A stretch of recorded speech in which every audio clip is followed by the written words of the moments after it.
Doğu Türkistan'ın Altay vilayeti Çingili ilçesinde yıllardır çiftçilikle uğraşan Kazak Türklerinden 800'ü aşkın ailenin Çin hükümeti tarafından köyleri şehirleştirme adıyla kurulan lojman evlere topluca yerleştirildiği bildirildi. Türkistan Press'in haberine göre Çin hükümeti Altay'da kurdukları yoksullara destek bölgesi lojmanlarına taşıdığı Kazak halkının ilkel yaşamdan ve fakirlikten kurtarılmasının hedeflendiği iddia edildi. Nakil işlemlerinin 2011'de başladığı ve 2020'ye kadar 760 binden fazla çiftçi ailenin lojmanlara yerleştirileceği öngörülürken taşınanlara Mandarin Çincesi ve hukuk bilgisi eğitimleri verildiği iddia edildi.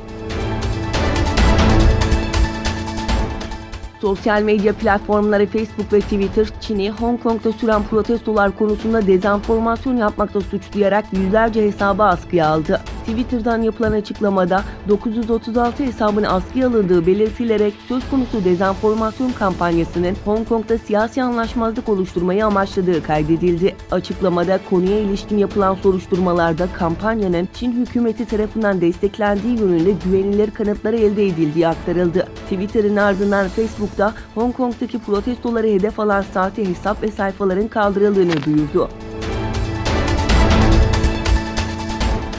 ABD yakın zamanda çekildiği Orta Menzilli Nükleer Kuvvetler Anlaşması kapsamında yasak olan bir füzeyi test etti. Pentagon'dan yapılan yazılı açıklamada, Savunma Bakanlığı konvansiyonel yapılandırılmış karada konuşlu bir seyir füzesini Kaliforniya'nın San Nicolas adasına test etti. Test edilen füze mobil fırlatıcısından çıktı ve 500 kilometreden fazla bir uçuştan sonra isabetli şekilde hedefini vurdu bilgisi paylaşıldı. Açıklamada söz konusu denemeyle elde edilen verilerin orta ölçekli füzelerin geliştirilmesi yardımcı olacağı belirtildi. Fransa Cumhurbaşkanı Emmanuel Macron, Suriye'ye ilişkin Soçi'de mutabakata varıldığı üzere İdlib'de ateşkesin sağlanması gerekiyor derken, Rusya Devlet Başkanı Vladimir Putin, Rusya Suriye ordusunun İdlib'deki teröristlere karşı çabalarını destekliyor diye konuştu.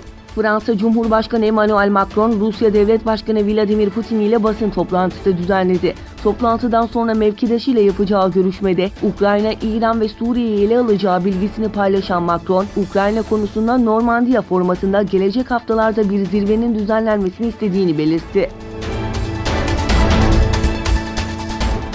İran Dışişleri Bakanı Muhammed Cevad Zarif, yeni bir nükleer anlaşma için ABD ile müzakereden yana olmadıklarını söyledi. İran devlet medyasına göre Finlandiya'ya resmi ziyaret gerçekleştiren Zarif, mevkidaşı ile görüşmesinin ardından ortak basın toplantısında konuştu. Washington ile Tahran arasında müzakereyi kapıları kapatan Zarif, arabuluculuk konusunda her şeyden önce ABD'nin taahhütlerine bağlı kalması için ele alınabileceğini ifade etti.